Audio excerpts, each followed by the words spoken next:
ലിച്ചിപ്പഴം കഴിക്കാറുണ്ടോ? നല്ല രസമാണ് അത് കഴിക്കാൻ. ഇതിങ്ങനെ തോല് പൊളിച്ചിട്ട്, അയ്യോ ഇതിൻ്റെ സാരിയിലേക്ക് വീണ കറയാങ്ങാനും ആയിരിക്കുമല്ലേ, ഇത് ഇങ്ങനെ ഇരിക്കും. ഇപ്പം കഴിക്കുന്നില്ല, ഇതിൽ കറിയായാലേ. അപ്പോൾ നമ്മുടെ ഇന്നലത്തെ ടോപ്പിക്കേ ഭയങ്കര എനിക്ക് സങ്കടമായിരുന്നു കേട്ടോ. ആ കുട്ടിയുടെ കാര്യം അല്ലാണ്ട് ഒലച്ച് കളഞ്ഞു. ഈ പെൺമക്കളുള്ള അമ്മമാരുടെ എല്ലാം വയറ്റിൽ നെരിപ്പാണ് ഇത്, ഇങ്ങനത്തെ കാര്യങ്ങൾ കാണുമ്പോൾ അല്ലേ, ഇങ്ങനത്തെ വർത്താനം, ഇങ്ങനത്തെ ന്യൂസ് കാണുമ്പം. ഇതെല്ലാം എല്ലാവരും ഒരു പരിധി, ഒരു സമയങ്ങളിൽ എല്ലാവരും ഇത് അനുഭവിച്ചിട്ടുണ്ടല്ലേ, 90കളിലൊക്കെ.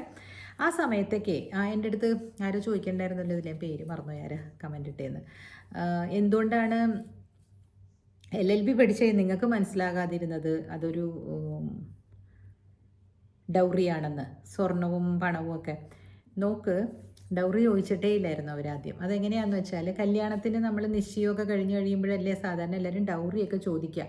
അപ്പോൾ അങ്ങനെ നിശ്ചയം വരെ ആയ ഒരു കാര്യമാണ്, മോതിരമൊക്കെ ആയിട്ട് പോകുമ്പോൾ. അപ്പോൾ ഒരു രീതിയിൽ, ഒരു പ്രത്യേക രീതിയിൽ അവർ പറയുകയുണ്ടായി. പക്ഷേ ഞാൻ ആ സമയത്തുണ്ടല്ലോ, എനിക്ക് എങ്ങനെയെങ്കിലും ഈ കല്യാണം, കാരണം ഞാൻ കുറേ നാളുകളായിട്ട് അരവിന്ദുമായിട്ട് സംസാരിക്കുകയും ലെറ്റർ എഴുതുകയൊക്കെ ചെയ്യുമ്പോൾ നമ്മളൊരു അടിസ്ഥാനപരമായിട്ട് നമുക്കൊരു അറേഞ്ച്ഡ് മാരേജ് തന്നെയാണ്, എന്നാലും ഒരു പ്രേമത്തിൻ്റെ ഭാഷയിലേക്ക് വന്നു കഴിഞ്ഞപ്പോൾ പിന്നെ ഞാൻ അച്ഛൻ്റെ അടുത്ത് പറഞ്ഞു, ഞാൻ മാനേജ് ചെയ്തോളാം. എനിക്ക് ഭയങ്കര എന്താ പറയുക, ഭയങ്കര ഒരു ആത്മവിശ്വാസമാണ്. ഓവറാണോ ഇല്ലയോ എന്നുള്ളത് തന്നെ ഭയങ്കര ആത്മവിശ്വാസമാണ്.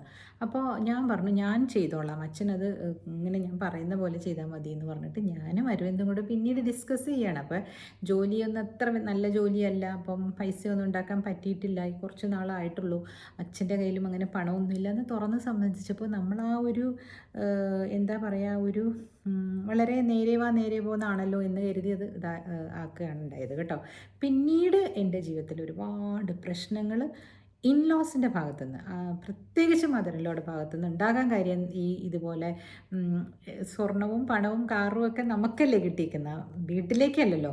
അപ്പോൾ ചെറിയ പ്രശ്നങ്ങളുണ്ടായി. അത് എന്തുകൊണ്ടാണ് എന്ന് എനിക്ക് തോന്നുന്നത് അറിവില്ലായ്മയും പിന്നെ അവരുടെ സാഹചര്യവും, ഒട്ടും ലോകപരിചയമില്ല, അതുകൊണ്ടായിരിക്കണം അങ്ങനെ ചെയ്തിട്ടുണ്ടാവുക എന്ന് എൻ്റെ ഒരു ധാരണയാണ്. പിന്നെ ഈ പറഞ്ഞ പോലെ അന്നും ഈ ആൺകുട്ടികളെയൊക്കെ എങ്ങനെയാണ് വളർത്തി വെച്ചിരിക്കുന്നതെന്ന് വെച്ചാൽ, വളരെ നേർമയുള്ളവരായിട്ടും വളരെ ഇങ്ങനെ പൊതിഞ്ഞു വളർത്തി വെച്ചിട്ട് ആൺകുട്ടികൾക്ക് പറഞ്ഞു കൊടുക്കുന്നത് എങ്ങനെയാണെന്ന് വെച്ചാൽ, പണ്ടത്തെ കാലത്ത് ഇവരും തന്നെയല്ല, നീ നന്നായി പഠിച്ചൊരു നല്ലൊരു ഡിഗ്രി, നല്ല ജോലിയും വാങ്ങിച്ചോളൂ, നല്ല സ്ത്രീധനം വാങ്ങിച്ച് കല്യാണം കഴിക്കാം. ഇത് ഇങ്ങനെ ഞാൻ പലരും പറയുന്ന കേട്ടിട്ടുണ്ട്. ഒരു കൊച്ചു അവിടെ കിടന്ന് ഉറങ്ങുകയാണേ ആൺകുട്ടി. അപ്പോൾ ഒരു അമ്മാവൻ്റെ സ്ഥാനത്തുള്ള ഒരാൾ അതിൽ പോകുമ്പോൾ, ഇവൻ കിടന്ന് ഉറങ്ങണ ഉറപ്പം കണ്ടില്ല, നമുക്ക് എന്താ 200 പവനും കാറും ഒക്കെ വാങ്ങിക്കാനുള്ള, എപ്പോൾ 90s ആ കുട്ടീനെ നോക്കിയിട്ട് ആ അപ്പൂപ്പൻ എന്ന് പറഞ്ഞാൽ അന്നത്തെ ആ ഒരു അമ്മാവൻ ഫിഗർ പറയുകയാണ്, ഇതാണ് നറേറ്റീവ്, ഇങ്ങനെയാണോ വേണ്ടത്?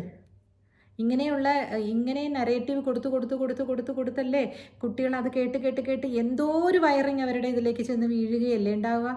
അതേസമയം നമ്മളൊന്ന് പറഞ്ഞു നോക്കിക്കേ, അങ്ങനെയല്ല നമ്മൾ പറഞ്ഞു പഠിപ്പിക്കേണ്ടത്, ഇത്തരത്തിലായിരിക്കണം എന്ന് സ്വാഭാവികമായിട്ടുള്ള ഒരു ഇത്, നീ നന്നായി പഠിക്കണം, നല്ലപോലെ കാര്യങ്ങൾ കൊണ്ടു നടക്കണം എന്ന് ഇങ്ങനെ പറഞ്ഞു കൊണ്ടുവരണം. അല്ലാതെ ഈ വിവാഹം കഴിച്ച് കൊണ്ടുവരുന്ന പെണ്ണിൻ്റെ സ്വത്ത് നിനക്ക് കിട്ടും അങ്ങനെ പറഞ്ഞു പഠിപ്പിച്ചാൽ അവരത് തന്നെയായിരിക്കില്ലേ മനസ്സിൽ വിചാരിക്കുക. അവർക്ക് അറിയില്ലല്ലോ ഇത് തെറ്റാണെന്നുള്ളത്, അവർക്ക് അറിയില്ലല്ലോ. അപ്പം എന്തുകൊണ്ടാണ് ഈ ആൺമക്കളുടെ അച്ഛനും അമ്മമാരും ഈ നരേറ്റീവിലൂടെ തന്നെ പോകുന്നത്? അപ്പോൾ അത് അവർക്കൊരു തരമായി മാറി.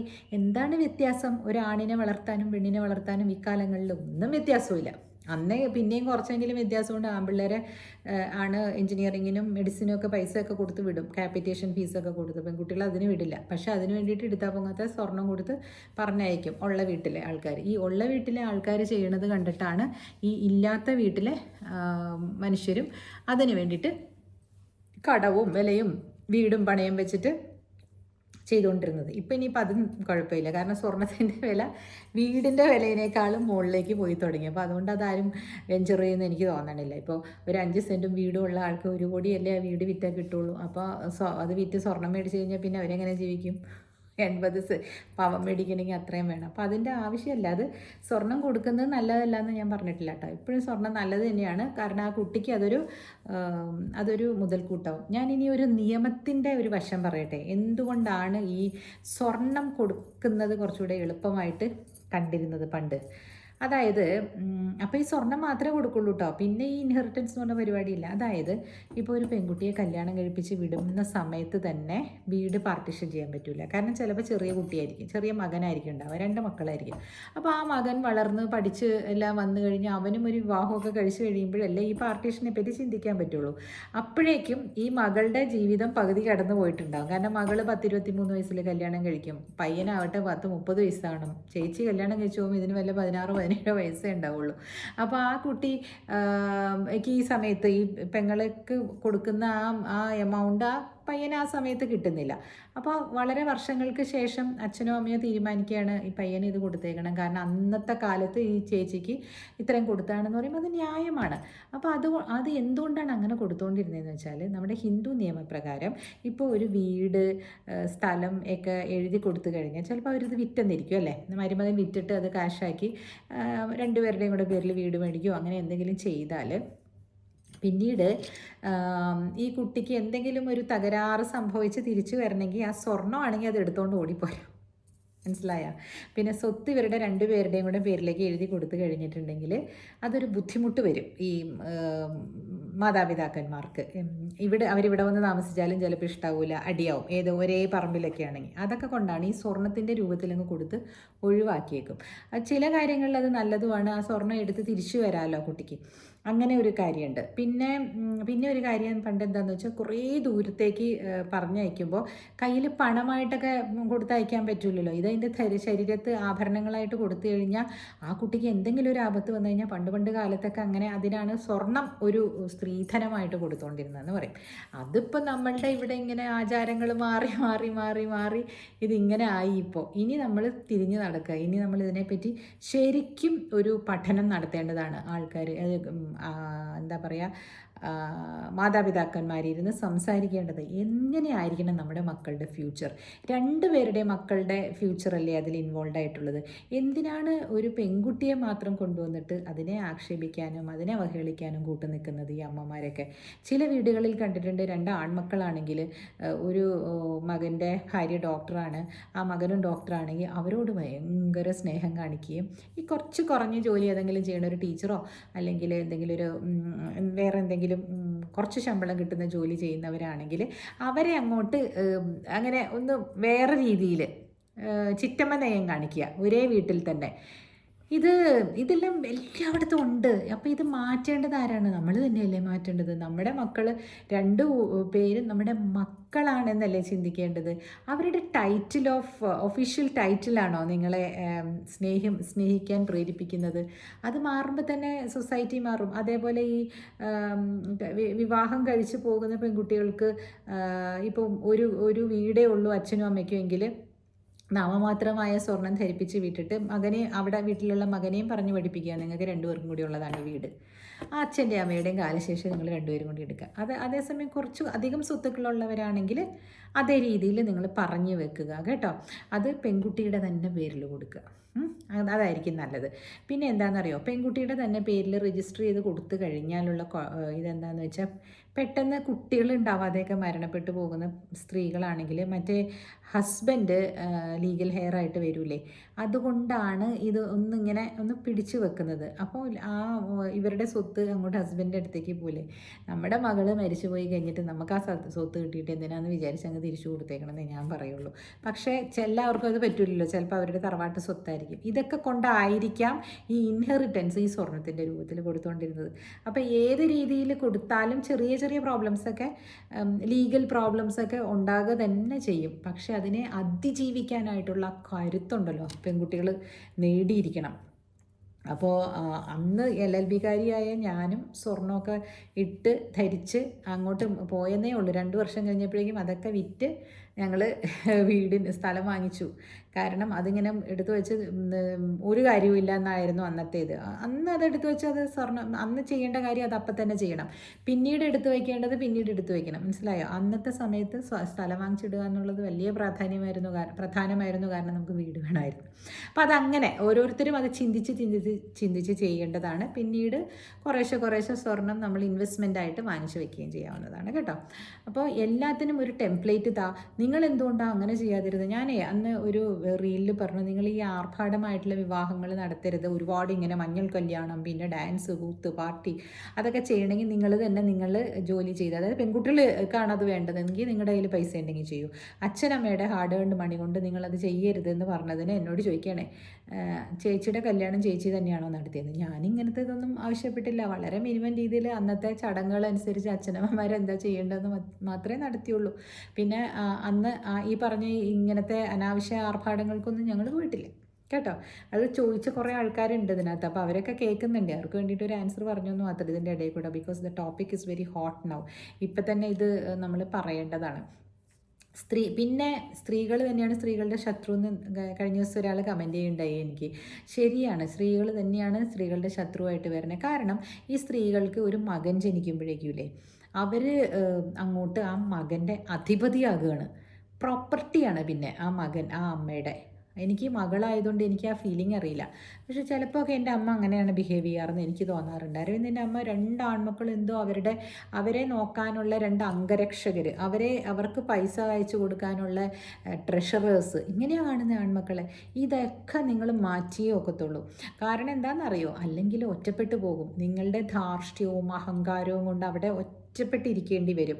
ഇപ്പം ആ മരുമകളെ ഇങ്ങനെ ചെറുതായിട്ട് എന്തെങ്കിലുമൊക്കെ പറഞ്ഞ് മനസ്സ് നോവിപ്പിച്ച് കൊണ്ടായിരിക്കാം ആ കുട്ടി അങ്ങനെ ചെയ്യുകയും പിന്നെ വേറെയും ചില കാര്യങ്ങളൊക്കെ ഉണ്ടല്ലോ. അപ്പോൾ ആ അമ്മായിയമ്മയും പെട്ടില്ലേ ഇപ്പോൾ? ആലോചിച്ച് നോക്കൂ, എന്തൊരു വലിയ പീഡന കേസാണ് വരാൻ പോകുന്നതെന്ന്. ഇനി അതിന് വേണ്ടിയിട്ട് അവർ എന്തുമാത്രം സഫർ ചെയ്യണം. ഇന്നലെ ഞാൻ പറഞ്ഞു. അതുകൊണ്ട് നമ്മൾ ചെയ്യുന്നതിന് മുമ്പ്, കുത്തിപ്പറയുന്നതിനും ചെയ്യുന്നതിനും മുമ്പ് നമ്മൾ ആലോചിക്കുക. അതൊരു മനുഷ്യജീവനാണ്. എൻ്റെ മകനെ ഞാൻ പ്രസവിച്ച പോലെ, അല്ലെങ്കിൽ എനിക്കൊരു മകളുണ്ടെങ്കിൽ, 2 ആൺമക്കളുള്ളിടത്തും ഈ പെൺപിള്ളേരുടെ വാല്യൂ ചിലർക്കറിയില്ല. ചിലർക്ക് ഇഷ്ടമാണ് പെൺകുട്ടികൾ ചെല്ലുമ്പോഴേക്കും 2 കൈ നീട്ടി സ്വീകരിച്ച്, അയ്യോ എനിക്ക് മകളില്ലല്ലോ എന്നൊക്കെ പറയുന്ന അമ്മായിമ്മമാരുണ്ട്. അത് കൊണ്ട് നടക്കുന്നവരുണ്ട് കേട്ടോ. It is because they don't have a daughter. When there is a daughter, 1 son and 1 daughter ആണേലും 2 sons and 1 daughter ആണേലും ഈ മരുമകൾ ആദ്യം ചെല്ലുന്നവർ കഷ്ടപ്പെടുന്നതാണ് കാഴ്ച. കാരണം അവർക്കത് സന്തുലിതമായിട്ട് ചെയ്യാൻ അറിയില്ല ആ ഒരു തലമുറയ്ക്ക്. ബിക്കോസ് ഞാൻ പറയുന്നത് എൻ്റെ ജനറേഷന് പ്രീവിയസ് ആണ്. ഇപ്പോൾ ഉള്ളവർ, ഇപ്പം നമ്മളുടെ വയസ്സുള്ളവർ കുറച്ച് ബാലൻസ്ഡ് ആയിട്ട് ചിന്തിക്കാൻ തുടങ്ങിയിട്ടുണ്ട്. Because of the social media influence, ഇങ്ങനെയുള്ള യൂട്യൂബ് ചാനലെല്ലാം കണ്ട് അവർ ചിന്തിക്കാൻ തുടങ്ങിയിട്ടുണ്ട്.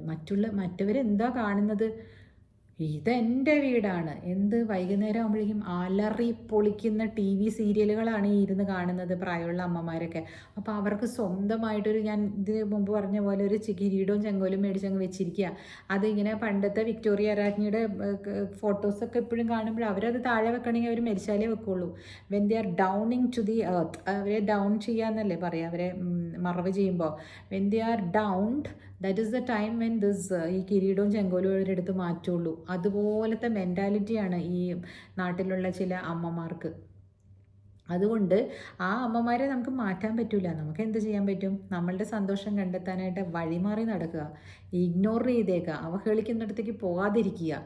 ഇതൊക്കെയാണ് ചെയ്യേണ്ടത് കുട്ടികളെ. ഇപ്പം നിങ്ങൾക്ക് അങ്ങനെ ഒരു അവഹേളനം അവിടെ നേരിടുന്നുണ്ടെങ്കിൽ നിങ്ങൾ must to the courage. If your husband is coming along with you, bringing back. Otherwise leave him there and come എന്നേ ഞാൻ പറയുള്ളൂ. കാരണം ഇത്രയും അനുഭവിച്ച് ജീവിക്കേണ്ടതൊന്നും അല്ല മനുഷ്യജന്മം എന്ന് പറയുന്നത്. ധൈര്യമായിട്ട് പറക്കണം. പിന്നെ ആ വീട്ടിൽ തിരിച്ചു വന്നിട്ട് ആ 100 പവനും ഈ പറഞ്ഞ പോലെ കാറും ഒക്കെ ഉണ്ടെങ്കിൽ അതൊക്കെ വിറ്റ് പൈസയാക്കിയിട്ട് വല്ല ഫോറിൻ കൺട്രീസിൽ പോയി പഠിക്കുകയോ എന്തെങ്കിലുമൊക്കെ ചെയ്യായിരുന്നു ആ കുട്ടിക്ക്. അത് ആത്മഹത്യ ഒരിക്കലും ജീവിതത്തിന് അന്ത്യം കുറിക്കാനുള്ള ഒരു പരിഹാരമല്ല ഒന്നിനും. അതെങ്ങനെ പരിഹാരമാകും? ആ അച്ഛനും അമ്മയും എടുത്ത പണി വെള്ളത്തിലായി എന്നുള്ളത് ആലോചിക്കണ്ടേ? അവരിനി എങ്ങനെ ജീവിക്കും? അവർക്ക് എന്തോ ഒരു മനസ്സിൽ കുത്തുണ്ടാവും. ആ കുഞ്ഞിനെ ഇങ്ങ് വിളിച്ചുകൊണ്ടുവന്നാൽ മതിയായിരുന്നെന്ന് തോന്നൂലേ? അതുകൊണ്ട് ഇത് കേൾക്കുന്ന ആൺമക്കളും പെൺമക്കളും ഇരുന്നിരുന്നിരുന്ന് ചിന്തിക്കുക. അമ്മായിയമ്മ ആകാൻ പോകുന്നവർ പിന്നെയും പിന്നെയും ചിന്തിക്കുക. ഞാനിത് രണ്ടാമതും ഇന്നും സെയിം ടോപ്പിക്ക് പറഞ്ഞതിനാന്ന് വെച്ചാൽ LLB ആയിട്ടും ചേച്ചി എന്തിനാ അത് അന്നപ്പോൾ അങ്ങനെ കൊടുത്തതെന്ന് ചോദിച്ചതിനൊരു മറുപടി പറയണ്ടേ. ഇന്നത്തെ ഒരു ബുദ്ധി എനിക്ക് ഉണ്ടായിരുന്നെങ്കിൽ ഉണ്ടല്ലോ, ഞാൻ കൊടുക്കൂലായിരുന്നു. ഞാനപ്പോൾ എൻ്റെ പേരിലേക്ക് ആ സ്വത്ത് മാറ്റി തന്നാൽ മതിയെന്ന് ഞാൻ പറഞ്ഞേനെ. എനിക്ക് സ്വത്തിനെ പറ്റിയൊക്കെ അന്ന് അച്ഛനോടൊക്കെ പറയാൻ ഭയങ്കര പേടിയായിരുന്നു, സത്യം പറയാമല്ലോ. അതാണ് ഈ പെൺകുട്ടികൾക്കൊക്കെ ഇപ്പോൾ പേടിയായിരിക്കും. 10-24 വയസ്സല്ലേ ഉള്ളൂ. അപ്പോൾ നമ്മൾ അച്ഛനമ്മമാർ ചിന്തിക്കണം. ഇപ്പോൾ എനിക്ക് ആ ബുദ്ധി ഉള്ള സമയമായിരുന്നെങ്കിൽ ഞാൻ എൻ്റെ അച്ഛൻ്റെ അടുത്ത് പറയാം, അച്ഛൻ ആ സ്ഥലമൊന്നും വിറ്റിട്ട് എനിക്ക് ഇത്രയൊന്നും ചെയ്തു തരണ്ട, കാറും ഇതൊന്നും വാങ്ങിച്ചു തരണ്ട, പക്ഷേ എനിക്ക് ആ സ്ഥലം എൻ്റെ പേരിലേക്ക് എഴുതി തരുമെന്ന് പറയാനുള്ള ബുദ്ധി ഉണ്ടാവുമായിരുന്നു. പക്ഷേ പേടിയാണെന്നൊക്കെ, അത് ശരിയാണോ ഇല്ലയോ എന്നുള്ളൊരു ഭയം വരും അല്ലേ. പിന്നെ എല്ലാ നടക്കേണ്ട സമയത്ത് നടന്നു എന്ന് പറഞ്ഞ പോലെ ഇങ്ങനെ ഉള്ളവർ കൊടുക്കുന്നുണ്ടെങ്കിൽ കൊടുത്തോട്ടെ, പക്ഷെ അത് ആ കുട്ടികൾക്ക് അത് എങ്ങനെ ഹാൻഡിൽ ചെയ്യാൻ പറ്റും എന്നറിയണം. ചില വീടുകളിൽ കണ്ടിട്ടുണ്ട്, കുഞ്ഞു കൊണ്ട് ചെല്ലുന്ന സ്വർണ്ണമെല്ലാം കൊണ്ടുപോകാൻ ഞങ്ങൾ ലോക്കറിൽ കൊണ്ടുപോയി വെക്കാമെന്ന്. നിങ്ങളെന്തിനാണ് ഈ അച്ഛനമ്മമാർ കൊണ്ടുപോയി ലോക്കറി വെക്കുന്നത്? അവരുടെ പേരിൽ എന്താ ലോക്കർ എടുത്തൂടെ? ചേടാ, ഇത് നല്ല പാട്. എന്തോരം ഇതുണ്ട്. ഈ പണ്ട് പറയും ലോക്കർ കിട്ടാൻ ഭയങ്കര പാടാന്നൊക്കെ പറയും. നിങ്ങളൊരു കുറച്ച് ഗോൾഡ് കൊണ്ടുപോയി വിറ്റിട്ട് അതിന് ഒരു ഫിക്സഡ് ഡിപ്പോസിറ്റ് ആക്കാം. ആ ഫെഡറൽ ബാങ്കിലോ അതുപോലെയുള്ള ബാങ്കിലൊക്കെ ഇട്ട് കൊടുത്താൽ അവർ ലോക്കർ തരും.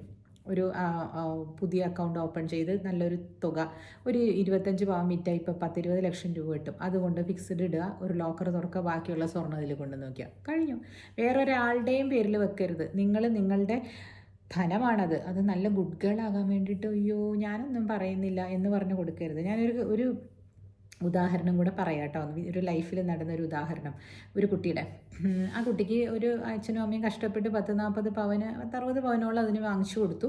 കല്യാണമൊക്കെ കഴിഞ്ഞപ്പം അമ്മയൊക്കെ നല്ല സ്ത്രീയാണെന്ന് പറഞ്ഞു കേട്ടോ, വലിയ കുഴപ്പമൊന്നുമില്ലാത്ത, അവർക്ക് അറിയുന്ന പാർട്ടിയൊക്കെ. അപ്പം അങ്ങനെ കല്യാണം കഴിച്ചു. അപ്പോൾ അവർ ഖത്തറിലോ എവിടെയും കണ്ടാണ്, GCC കൺട്രീസിൽ എവിടെയാണ്. അപ്പോൾ അവരത് സമയം ഉണ്ടായിരുന്നില്ല ലോക്കർ തുറക്കാനായിട്ട്. അപ്പോൾ അച്ഛൻ്റെ പേരിലൊരു ലോക്കറുണ്ട്. അപ്പോൾ അച്ഛൻ്റെ പേരിൽ അച്ഛൻ്റെ അമ്മയുടെയും കൂടെ പേരിലുള്ള ലോക്കറിൽ കൊണ്ട് ഈ കുട്ടിയുടെ ആഭരണങ്ങൾ വെച്ചിട്ട് അവരിങ്ങ് പോന്നു. നന്നായിട്ടിരിക്കുകയാണ്. അപ്പോൾ അവരപ്പം നാട്ടിൽ ചെല്ലുന്നോ എവിടെയെങ്കിലുമൊക്കെ കല്യാണത്തിന് പോകണമെങ്കിൽ അച്ഛനും അമ്മയും കൂടെ പോയിട്ട് ഈ കുട്ടിയും കൂടെ പോയിട്ട് അത് തുറന്നെടുത്ത് ഇട്ടിട്ട് പിന്നെ ഇങ്ങനെ വെച്ചിട്ടൊക്കെ വരും. അങ്ങനെ നന്നായി പോയിക്കൊണ്ടിരിക്കുമ്പോൾ ഒരു തരുണത്തിൽ അമ്മയും അച്ഛനും തമ്മിൽ ചെറിയൊരു തെറ്റിദ്ധാരണയുടെ പേരിൽ പിരിയാൻ തീരുമാനിക്കുകയാണ്. അപ്പോൾ അച്ഛൻ എന്ത് ചെയ്തു എന്നറിയോ, അമ്മയുടെ പേര് ആ ലോക്കറിൽ നിന്ന് അങ്ങ് മാറ്റി.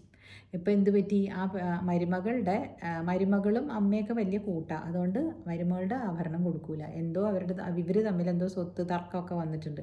അതെല്ലാം തീർത്തതിന് ശേഷം മരുമകളുടെ സ്വർണം കൊടുക്കുള്ളൂ എന്ന് അങ്ങേര് അതെടുത്ത് മകളുടെ പേരിലേക്ക് നോമിനിയാക്കി വെച്ചു. കല്യാണം കഴിച്ചു പോയ മകളുടെ. ഇനിയിപ്പോൾ കേസും കൂട്ടുമായിട്ട് മുമ്പോട്ട് പോകും. ആ കുട്ടിയുടെ അച്ഛൻ കൊടുത്തത് എന്തായി? അതുകൊണ്ടാണ് പറയണത്, പെൺകുട്ടികളെ എത്ര നല്ല അച്ഛനും അമ്മയാണോ, അവിടുത്തെ അച്ഛനും അമ്മയും എത്ര നല്ലതാണോ നിങ്ങളോടൊന്ന് ചോദിച്ചാൽ, നിങ്ങളുടെ സാധനം നിങ്ങൾ തന്നെ സൂക്ഷിക്കുക. നിങ്ങൾ തന്നെ അതിന് ഒരു ലോക്കറാണ് അതിന് ഏറ്റവും നല്ല ഉപാധി നിങ്ങളുടെ പേരിൽ എടുക്കുക. ഏത് ബാങ്കിൽ പോയി ചോദിച്ചാലും ഞാൻ ഈ പറഞ്ഞ പോലെ കുറച്ച് എമൗണ്ട് ഇട്ട് കഴിഞ്ഞാൽ കിട്ടും. എമൗണ്ട് ഇല്ല ചേച്ചി എന്ന് പറഞ്ഞാൽ ഈ പറഞ്ഞ ഏർപ്പാട് ചെയ്യൂ. വിൽക്കാൻ മടിയാണെങ്കിൽ പണയം വെച്ചിട്ട് പോകും. ലോക്കർ കിട്ടുമല്ലോ, അങ്ങനെ ചെയ്യും. പണയം വെച്ചിട്ട് കുറച്ച് പൈസ കിട്ടും അതിന്. പക്ഷേ ഇപ്പോൾ ഒരു 25 ലക്ഷം രൂപയ്ക്കാണ് പണയം വെക്കുന്നതെങ്കിൽ പലിശ കൊടുക്കണ്ടേ? അപ്പോൾ 25 ലക്ഷം രൂപയുടെ ആഭരണം വെച്ചിട്ട് ആദ്യം 25 എടുക്കുക. എന്നിട്ട് കുറച്ച് നാൾ കഴിഞ്ഞ് തിരിച്ച് വന്നു കഴിഞ്ഞിട്ട് പൈസ നിങ്ങൾ എടുത്ത് ഉപയോഗിക്കരുതിട്ട് ആവശ്യമില്ലാണ്ട് ആ പൈസ നിങ്ങൾ ഫിക്സഡ് ഇട്ട് വെച്ചേക്കുക കുറച്ച് നാൾ. അപ്പോൾ അതിൻ്റെ ഇൻട്രസ്റ്റ് ഇച്ചിരി നഷ്ടമാണ്, എന്നാലും നിങ്ങൾക്ക് ലോക്കർ കിട്ടിയിട്ടുണ്ടാവുമല്ലോ. പിന്നെ വന്നിട്ട് പെട്ടെന്ന് അങ്ങ് എടുത്തോ. ലോക്കറിലല്ലേ ഇത് വെച്ചുകൊണ്ട് പോയേക്കുന്നത്. അപ്പോൾ ഒരു 3-4 ലക്ഷം മാത്രം ബാക്കി വെച്ചിട്ട് 20 ലക്ഷം രൂപയുടെ സ്വർണ്ണം നിങ്ങൾ അടച്ചു വെച്ചോളൂ. അതിനകത്തേക്ക് പൈസ അടച്ചു വെച്ചോളൂ. ആ 25 ലക്ഷത്തിൻ്റെ സ്വർണ്ണം അവിടെ ഇരുന്നോട്ടെ. ബാങ്കിൽ ഇരിക്കുകയല്ലേ, നമുക്ക് പ്രൂഫും ഉണ്ട്. എല്ലാ ബാങ്ക് കൊള്ളയടിച്ച് പോയാൽ പോലും നമുക്ക് ആ പൈസ കിട്ടും. നമ്മൾ ലോക്കറിൽ വെക്കുന്ന സാധനത്തിന് ഒരിക്കലും കാശ് അത് തിരിച്ചു കിട്ടൂല കേട്ടാ, ബാങ്ക് കൊള്ളയടിച്ച് പോയാൽ. അതുകൊണ്ട് എപ്പോഴും പണയത്തിലിരിക്കുന്നത് നല്ലതെന്ന് ഒരു സാമ്പത്തിക വിദഗ്ധൻ പറയുന്നത് കേട്ടു. ബാങ്കുകാർ ഇനി ഇത് കേൾക്കുമ്പോൾ അവരുടെ റൂളൊക്കെ മാറ്റുമെന്തോ. അപ്പം അങ്ങനെയൊക്കെ ഉണ്ട് കാര്യങ്ങൾ കേട്ടോ. പക്ഷെ ബി കെയർഫുൾ. എപ്പോഴും പ്രൂഡൻ്റായിട്ട് ഫിനാൻസസ് കൈകാര്യം ചെയ്യണം. പെൺകുട്ടികൾ കേൾക്കാൻ വേണ്ടി തന്നെയാണ് ചേച്ചി ഇത് പറഞ്ഞുകൊണ്ടിരിക്കുന്നത്. ഈ സ്ത്രീധനം എന്നുള്ള പേരിൽ നിങ്ങൾ പേടിക്കില്ലേ? എന്താണ് പേടിക്കാൻ ഉള്ളത്? ഈ പറഞ്ഞ ഡൊമസ്റ്റിക് വയലൻസ് ആക്ടിനകത്ത് പിടിച്ചിടാം, IPC 498 പിടിച്ചിടാം, ഇതൊക്കെയുണ്ട്. ഓക്കെ, അത് പിടിച്ചിടുമെന്നുള്ളത് അച്ഛനും അമ്മയും മകൻ്റെ അച്ഛനും അമ്മയും കൂടെ ഓർത്തോണം. അവരുടെയും ലൈഫ് അറ്റ് സ്റ്റേക്ക് ആവും. മകൻ്റെന്നും കൂടെ ഓർത്തിട്ട് വേണം ഇങ്ങനെയുള്ള കാര്യങ്ങളിലൊക്കെ ഇൻഡൾജ് ചെയ്യാനായിട്ട്. പണ്ടത്തെ ആൾക്കാർക്ക് വിവരമില്ലായിരുന്നു, നമുക്കങ്ങനെയല്ലല്ലോ. എന്തുമാത്രം സോഷ്യൽ മീഡിയ ആണ്. ഇപ്പം ഞാനൊക്കെ എത്രയാണ് ഫ്രീ ആയിട്ട് വന്നിരുന്ന് പറയുന്നത് അല്ലേ? ഇതുപോലെ എത്രയോ പേര് പറയുന്നത് നിങ്ങൾ കേൾക്കുന്നുണ്ടാവും വേറെ വേറെ. So please be prudent. Life നമ്മൾ പെട്ടെന്ന് നിർത്തിക്കളയാനുള്ളതല്ല, ജീവിച്ച് തീർക്കാനുള്ളത് തന്നെയാണ് കേട്ടോ. ചിയേഴ്സ്.